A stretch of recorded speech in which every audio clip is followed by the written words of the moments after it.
name is John Maxwell. Today we're going to talk about problem-solving principles. I'm glad you're here with us on Minute with Maxwell, and I'm doing a series of problem-solving principles.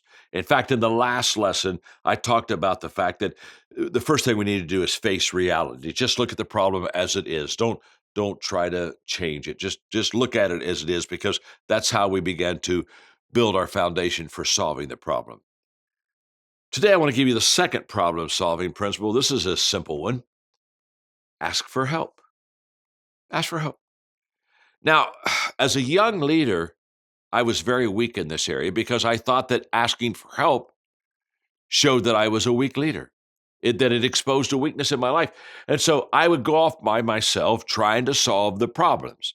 Now, I didn't have the experience to solve the problems, didn't have the wisdom to solve the problems, didn't have the resources to solve the problems, but there I go off. Why was I going off by myself? Because I didn't want to admit that I had a problem and that I didn't know how to solve it. I thought I'm showing too much weakness. And so for a couple of years as a young leader, this was a problem that I had.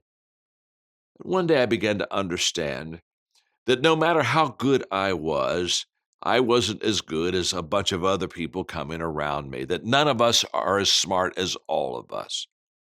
So I began to ask for help.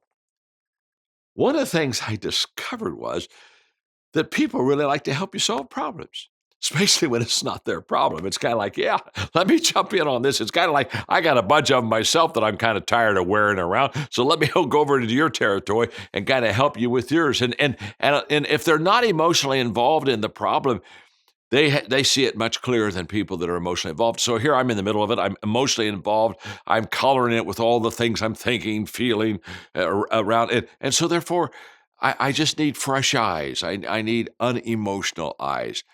And when I started asking for help, guess what I received? Yeah, help. People began to get around me. And all of a sudden, I realized that I didn't diminish myself in their eyes by asking for help. In fact, they loved helping me and it connected with them, and I got closer to them. Now, notice this. When I asked for help, I didn't diminish myself in their eyes, but I did diminish the problem that I had. So it's kind of a question like, do I want to look good and carry the load all by myself, or do I want to maybe be a little bit more open, authentic, and honest and let other people into my life and let them help me? Trust me, you'll solve your problems quicker when others help you. Thanks for joining me today on Minute with Maxwell.